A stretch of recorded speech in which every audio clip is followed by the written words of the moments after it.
Saya berada di gedung BMKG, Badan Meteorologi, Klimatologi, dan Geofisika di kawasan Kemayoran, Jakarta. Dan saya ini ada di sebuah ruangan yang disebut CEWS-nya BMKG, Climate Early Warning System. Nah, karena apa saya ada di sini untuk Sapa Indonesia? Agar kita semua, termasuk Anda yang menyaksikan Sapa Indonesia di kesempatan pagi hari ini, tahu nih, kan kita pasti bertanya-tanya, ini musim apa sih di Indonesia, di Jakarta dan sekitarnya, terutama saya dan teman-teman atau keluarga bilang, kok hujan ya? Ini kan masih harusnya musim panas dan lain-lain. Nah, saya ada di ruangan bersama juga narasumber yang sudah bersiap untuk ngobrol santai saja dengan saya mengenai perubahan iklim. Yuk kita temuin dan kita nanti juga akan melihat lebih jauh, mendengar dari orang yang punya ruangan ini sebenarnya apa monitor yang ada di belakang saya. Pak Dodo Gunawan, selamat pagi Pak. Selamat pagi Mas. Terima kasih pagi-pagi nih kami dari Kompas TV Sapa Indonesia sudah diperbolehkan hadir. Saya jelaskan dulu siapa beliau yang punya ruangan ini nih. Pak Dodo adalah Kepala Pusat Informasi Perubahan Iklim dari BMKG ya Pak ya? Betul. Jadi Bapak inilah yang mencet Jakarta mau hujan atau apa. Enggak, saya bercanda. Tapi kita kan mau tahu perubahan iklim ini, nah dari ahlinya begitu. Nah Pak Dodo, kan masyarakat nih di sekitar Jakarta, terutama karena saya Jakarta, tapi beberapa wilayah atau kota juga mengalaminya. Kok tiba-tiba curah hujan dari pagi hujan, sore hujan, malam sampai dini hari hujan. Padahal ini sebetulnya kan masih kemarau. Ada apa nih Pak dengan cuaca di Indonesia? Baik, ya. Oh, Bapak sambil melihat ini ya? Sambil melihat Silakan. ini mungkin selamat datang di ruangan tadi Mas Bayu sudah menyampaikan ini adalah ruang sistem peringatan dini iklim atau CEWS ya, Climate Early Warning System. Di sini kita memantau perkembangan musim ya dari waktu ke waktu. Nah, terkait dengan kondisi saat ini, pertama saya ingin menjelaskan sistem iklim ya, di wilayah Indonesia ya, di mana banyak faktor yang mempengaruhi iklim di Indonesia.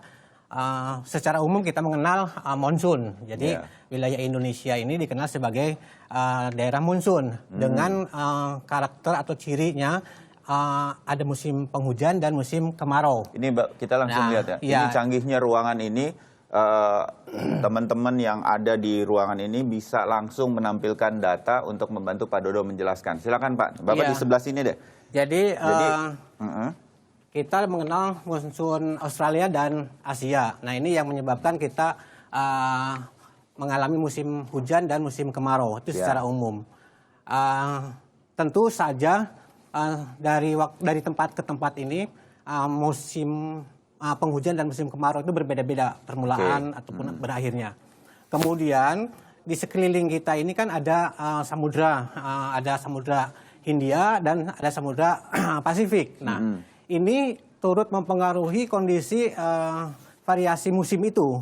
Jadi misalnya kita mengenal yang fenomena El Nino, itu terjadi di Samudra Pasifik. Dan dampaknya ke wilayah Indonesia itu pada saat El Nino terjadi itu menjadikan musim ataupun curah hujan di Indonesia berkurang. Ya. Jadi kalau El Nino nih seperti gambaran di sini, dia lebih kemarau gitu ya Pak ya? Betul, saat musim kemarau tiba misalnya itu menjadi lebih kering. Berarti yang sekarang terjadi ini belakangan ini karena La Nina? Iya, sekarang fenomena sebaliknya itu dikenal dengan La Nina. Nah itu yang menyebabkan wilayah Indonesia dipengaruhinya itu lebih banyak hujan. Ya, jadi, nah kondisi yang terjadi saat ini, kemudian itu adalah ada fenomena La Nina, walaupun secara ukuran intensitasnya itu masih rendah, masih lemah ya, tapi indikasi kita tahun ini mengalami La Nina itu sudah tampak. Artinya ini masih bisa makin tinggi intensitasnya untuk curah hujannya ya? Oke.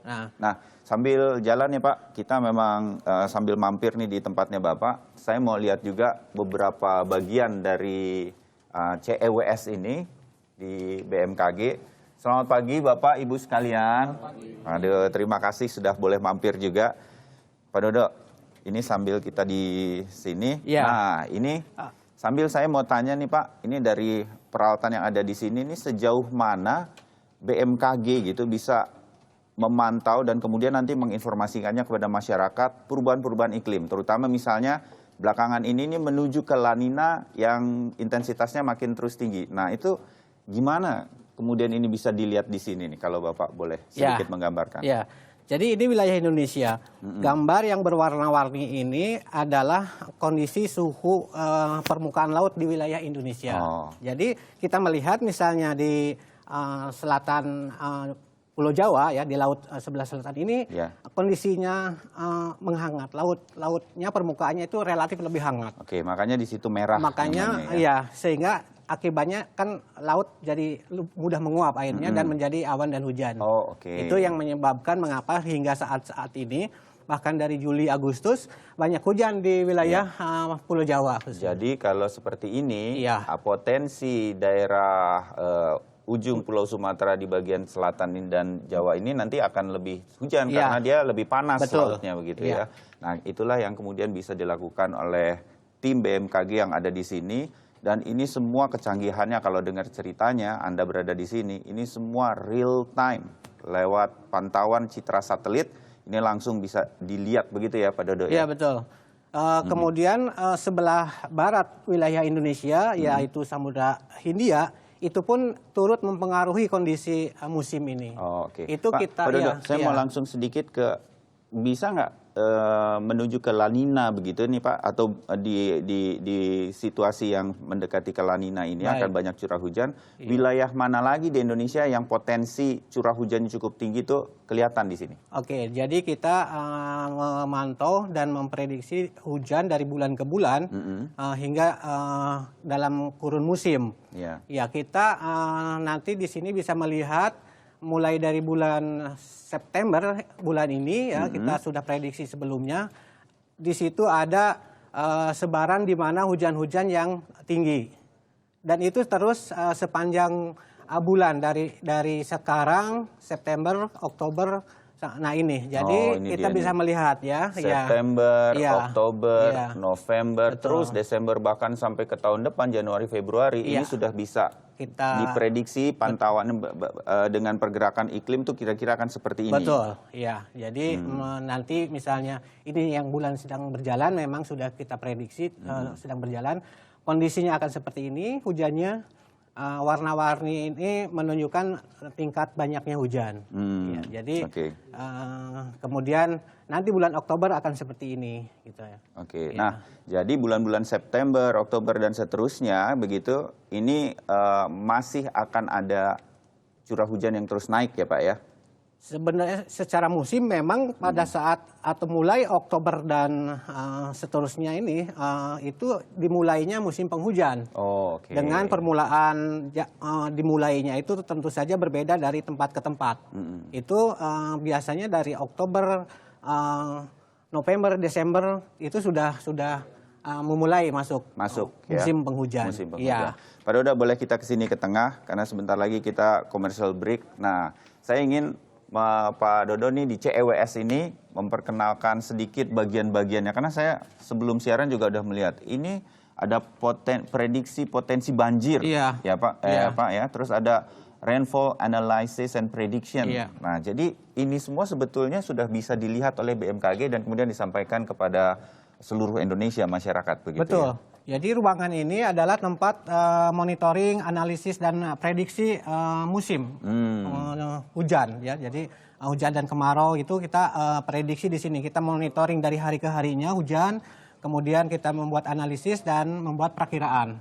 Jadi ruang-ruangan ini adalah tempat untuk monitor dari unsur-unsur hujan dan kemudian dianalisis sampai menjadi informasi. Pak Dodo, saya terima kasih dulu untuk Pak Dodo di kesempatan kali ini boleh mampir ke ruangannya Bapak bersama teman-teman di sini. Jadi jangan khawatir, BMKG ini pekerjaannya 24 jam rasanya memantau terus cuaca di Indonesia. Jangan lupa untuk memantau hasil yang dipantau oleh BMKG. Bahkan ada di sosial medianya Pak. Betul, itu. Jadi kita bisa tahu sebenarnya nih akan ada curah hujan yang tingkat tinggi. Sosial medianya itu apa aja Pak? Bagian akhir dari ngobrol kita sebar di berbagai media sosial ya. Ada Twitter gitu. Kemudian kita juga sistem kita bisa diakses di smartphone begitu ya. Kemudian juga berbagai ini sebenarnya, bahkan SMS pun kita gunakan Iya, juga. oke. Baik tuh ya. Mudah-mudahan kita makin mengerti dan harus peduli untuk kewaspadaan kita di seluruh Indonesia. Cuaca penting, jadi follow tuh akun-akun sosial medianya BMKG. Pak Dodo, terima kasih. Nanti saya akan ngobrol mengenai potensi yang lain yang harus diwaspadai dari cuaca di Indonesia beberapa bulan ke depan. Tetap bersama kami di Sapa Indonesia. Masih saya akan hadir dengan ngobrol santai dari BMKG di Kemayoran.